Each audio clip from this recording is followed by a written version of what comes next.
Bonjour, bonjour monsieur, dame, comment allez-vous? J'espère que vous vous portez bien. Moi, ça va. Aujourd'hui, je suis ravi de vous retrouver pour un nouvel épisode de notre émission Docteur Caria.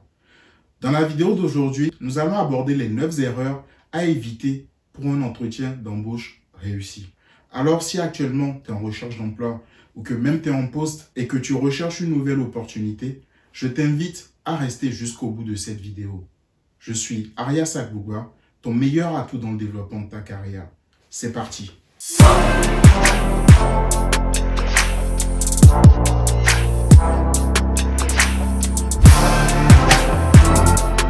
Pour petit rappel, ici, nous parlons de salariat, de mindset et d'entrepreneuriat. Car contrairement à tous ceux qui pensent qu'être un salarié ne sert à rien, personnellement, je reste convaincu qu'un salariat bien planifié et bien vécu est une belle passerelle vers un entrepreneuriat réussi. Ainsi, à travers cette chaîne, je te donne tous les éléments qui vont te permettre de planifier, mais aussi de développer ta carrière. Sans plus tarder, nous allons aborder les 9 erreurs à éviter pour un entretien d'embauche réussi. Pour aborder ce sujet, je l'ai décomposé en 3 parties. Nous allons voir les éléments à éviter avant l'entretien, pendant l'entretien et après l'entretien. 1. Ne pas se renseigner sur l'entreprise. Il m'est arrivé en entretien de rencontrer des candidats qui se renseignaient vraiment peu sur l'entreprise. Parfois, dans la même société, vous pouvez avoir diverses entités avec des activités différentes. Par exemple, quand je travaillais dans l'ingénierie, moi personnellement, j'ai été sur des pôles qui étaient des pôles oil and gas ou sinon tout ce qui avait trait au ferroviaire. J'ai fait pas mal de recrutement sur ce type de profil-là. Et en même temps, on avait aussi d'autres pôles qui étaient tout ce qui était télécom, qui était plus orienté IT. On avait aussi dans l'aéronautique.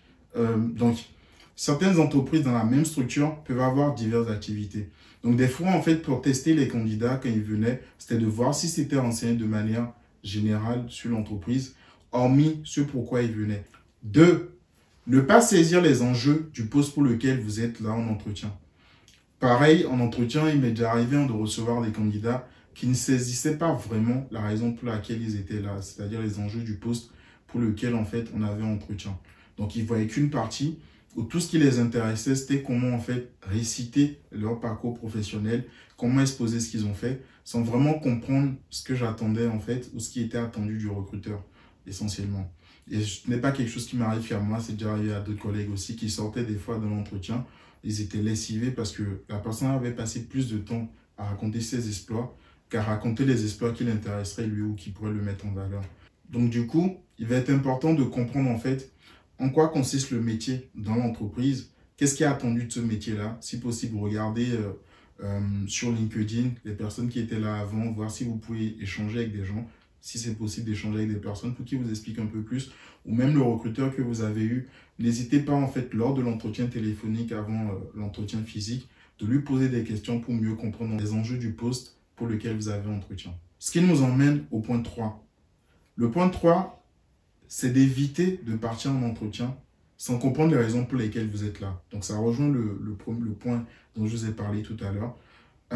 Si le recruteur vous a appelé, certes c'est que votre CV en fait l'intéresse de ce que vous avez notifié, mais n'oubliez pas que vous devez vendre votre profil. Il est important que vous puissiez vendre votre profil.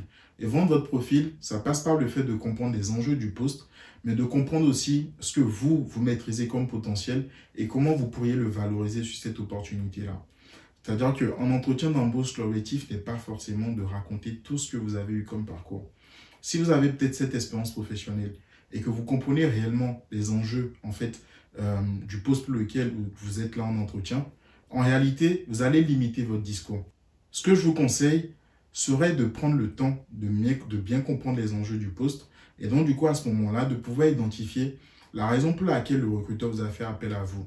Et donc du coup, qu'est-ce qui rend votre profil différent ou attractif par rapport à ces enjeux-là en fait. Et à partir de ce moment-là, il ne s'agit pas en entretien d'exposer tout ce que vous avez eu comme expérience professionnelle, c'est de prendre le temps de valoriser en premier les expériences, ou du moins quand vous exposez votre parcours professionnel, ne vous attardez pas sur les expériences qui n'ont rien à voir avec l'entretien. Mais prenez plus de temps pour creuser et expliquer en fait ce que vous avez été amené à faire au cours des expériences qui concordent ou qui pourraient intéresser ou mieux valoriser votre profil par rapport au poste pour lequel vous êtes en entretien. 4. Ne pas préparer votre pitch d'entretien. Donc, une fois que tous les éléments d'avant ont été faits, il est essentiel que vous puissiez préparer un pitch d'entretien. Je me rappelle, j'avais reçu une fois une personne en entretien et je vous avoue que cet entretien, j'en suis sorti, mais comment je vais dire, avec le sourire aux lèvres. C'était un monsieur que j'avais reçu, donc qui avait préparé son pitch d'entretien. C'est pas interdit d'avoir un pense-bête quand vous allez en entretien, qui était venu avec sa petite tablette et en fait, il me faisait une présentation de son parcours, comme si c'était un projet qu'il me présentait, comme si j'étais un investisseur qui allait investir dans sa carrière. Et il me présentait en fait son parcours de cette manière-là. Il avait des slides, donc il passait ses slides. Il m'a demandé si je voulais voir, donc ça ne m'a pas dérangé. Et au final, je me suis rendu compte à la fin de l'entretien qu'il avait pris le lead en fait. Donc, de ma place de recruteur, je devais être en face. On s'est retrouvés côte à côte pour qu'il me présente son slide. Et c'est bizarre, j'avais déjà l'impression d'avoir un collaborateur à côté de moi. Donc, il m'a présenté son slide, son parcours et notamment a su mettre en avant ses compétences. Comme je vous le disais, cet entretien-là, il reste l'un des meilleurs entretiens que j'ai pu faire passer à une personne et au bout duquel je suis sorti avec toutes les informations qu'il fallait pour le client, pour notre structure, mais aussi pour moi-même en tant que personne parce qu'il m'a apporté pas mal de choses enrichissantes à travers son expérience professionnelle. Et c'est d'ailleurs ce qui moi me passionnait dans le métier de recruteur, c'était le fait de pouvoir voyager, d'apprendre certaines choses que normalement si je faisais un autre métier, je n'aurais pas su. Aujourd'hui, je sais par exemple comment est-ce que les trains circulent, comment est-ce que tout est organisé au niveau des rails en bas, vu que j'ai déjà travaillé pour l'une des... D'ailleurs, c'est la seule structure ici en fait en France qui va dans ce domaine-là, qui est la SNCF. Alors, préparer son pitch d'entretien, c'est très important. Ça vous permet de mettre une temporalité sur les points que vous allez aborder.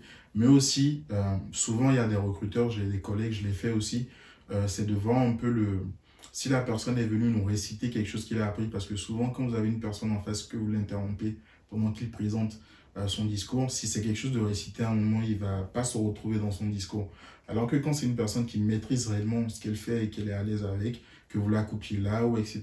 et sait comment rebondir ou revenir sur son sujet. Pour ceux qui ont des penses bêtes, en général, ils se donnent des grandes lignes. Donc ça leur permet de revenir sur l'idée principale sur laquelle ils étaient. Du coup, on va passer aux erreurs à éviter pendant l'entretien d'embauche. 5. Venir en entretien débraillé ou pas propre sur soi. Moi, vu qu'on faisait du recrutement dans le conseil, c'est vrai que je faisais du recrutement, mais c'était pour le compte de nos clients. Donc du coup, je devais aussi m'assurer de certaines choses quand la personne recrutée allait se retrouver chez le client. Par exemple, il arrivait en fait de rencontrer des personnes qui sont pas propres sur eux. Vous voyez, ils ont de grosses taches dans les vêtements quand ils arrivent en entretien. Ou sinon, pour des fumeurs par exemple, de venir et de sentir du tabac mais à plein nez en fait. Donc déjà quand ils rentrent dans la pièce d'entretien, toute la pièce d'entretien en fait, elle est invivable. Le limite, c'est quand est-ce qu'on sort. Vous avez des chewing-gums, vous avez des petits parfums, il y a diverses choses en fait que vous pouvez utiliser en fait quand même pour bien présenter. Et c'est très important. On dit que l'habit ne fait pas le moine, mais une fois de plus, hein, c'est comme si vous arrivez quelque part et que vous n'êtes pas soigné sur vous ou propre sur vous, on vous accordera sûrement pas la même attention qu'une personne qui est soignée sur elle ou qui paraît, en tout cas qui paraît propre en fait. Parce qu'il y a des gens, en vrai, ils ne sont pas propres chez eux, mais bon, ils paraissent propres en extérieur. Donc voilà. Donc, très important de soigner votre apparence. Soigner son apparence, avoir un look, avoir un style, avoir de la classe. N'hésitez pas à me dire en commentaire si j'ai la classe. N'hésitez pas à me dire. En tout cas, moi personnellement, je suis un grand passionné des vêtements. Je reviendrai sur cette passion dans d'autres épisodes, ne vous inquiétez pas. Et je vous prépare pas mal de petites surprises pour cette année, hormis ce que nous faisons ici. 6. Ne pas prendre des notes. Donc, il y a des personnes qui viennent en entretien, les mains dans les poches, en fait. Ils viennent en entretien les mains dans les poches. On leur présente en fait le projet sur lequel ils vont travailler, etc. Et en fait, ils prennent aucune note, ils discutent avec vous et voilà. Déjà, c'est des personnes, je ne sais pas si elles en sont conscientes, mais elles s'handicapent elles-mêmes en fait. Parce qu'en réalité, peu importe votre capacité à assimiler de l'information, je pense que prendre note, c'est quelque chose qui est important parce que ça vous permet d'avoir ça à l'écrit et de ne pas l'oublier ou peu importe les situations de le retrouver en fait. Donc au pire des cas, partez avec votre PC en fait et notez votre discussion comme si vous étiez en train de faire un rapport. Et c'est bien, ça va être apprécié par le recruteur quand il vous verra, il verra votre côté professionnel, votre conscience professionnelle en fait. Donc attention à ceux qui ne notent pas. 7. Ne pas poser de questions. Alors, j'ai déjà reçu un entretien en fait de personnes qui, je sais pas si c'est moi qui les stresse ou si je ne sais pas, mais vous avez des gens qui viennent à l'entretien, vous avez l'impression qu'ils sont pressés de repartir. Donc quand c'est en gros ils viennent pour que vous leur posez des questions. Une fois qu'ils ont fini de répondre à vos questions, ils s'en vont. Donc ça suppose que vous savez déjà tout ce qu'il vous faut dans l'entreprise et que vous avez besoin d'aucune information supplémentaire. C'est pas bien. Posez des questions. Vous pouvez par exemple poser des questions sur à quoi va ressembler votre journée type. Essayez de comprendre pourquoi est-ce que en fait, la personne qui était là est partie. Quel est le taux de turnover en fait, qu'il y a par exemple dans l'entreprise. Tout ça, ça peut vous permettre, vous, en tant que salarié, quand vous partez en fait, dans cette entreprise-là, de vous assurer aussi que c'est une entreprise où il fait bon vivre. Aujourd'hui, c'est une thématique clé, en fait, des entreprises où il fait bon vivre. Une entreprise, déjà, la vie au quotidien, elle est stressante. Si, en plus de ça, l'entreprise, en fait, vous ajoute d'autres stress, parce qu'il y a certaines entreprises qui ont de bonnes pratiques, mais pas toutes, en fait. Donc, s'il y a les mauvaises pratiques, certaines entreprises vont encore vous rajouter des stress. Voilà, chacun fait ses choix. Et moi, je vous conseillerais quand même de prendre le temps de poser certaines questions qui vont vous assurer que bon, là où vous allez travailler, le poste que vous allez prendre vous correspond vraiment. Il est vrai que tant que vous ne serez pas sur le poste, vous ne pourrez pas savoir parce que certaines entreprises sont aussi douées pour vendre ce qui n'est pas. Mais bon, au moins, vous, dans votre tête, vous savez qu'on vous a dit ça. Et derrière, si ça ne correspond pas, vous savez à quoi ou à quel type d'entreprise vous avez affaire. 8. Ne mentez pas sur vos expériences. Ne mentez pas sur vos expériences professionnelles. Je me rappelle d'un candidat mythique que j'ai reçu qui, je vous assure, il était très bon. Très, très bon. Très bon. Il m'a vendu son profil, un truc incroyable. Et il s'est fait que par la suite, pour ceux qui ne savent pas, il y a les contrôles de référence qui sont faits. Donc, à partir du moment où on a lancé le contrôle de référence, on s'est rendu compte que cette personne, en fait, elle n'était pas du tout crédible, en fait. Donc, du coup, à partir de ce moment-là, sachez que quand vous mentez, il y a toujours des moyens de vérifier, en fait, les mensonges que vous sortez. Donc, faites très attention. Autant mieux ne pas avoir fait que de créer des choses que vous n'avez pas fait. Après, je pense que tout le monde, d'une manière ou d'une autre, arrange un peu son CV ou crée, ou sinon, vu que les entreprises aussi, ça c'est important. Ça, je tire votre attention là-dessus. Il y a certaines entreprises qui vous donnent une fonction, mais les missions que vous avez après sont beaucoup plus larges. Ce n'est pas à eux de valoriser, c'est à vous de valoriser ce que vous avez fait. Donc, vous pouvez en effet élargir ce que vous avez fait sur votre CV ou lors de l'entretien, vous pouvez l'expliquer.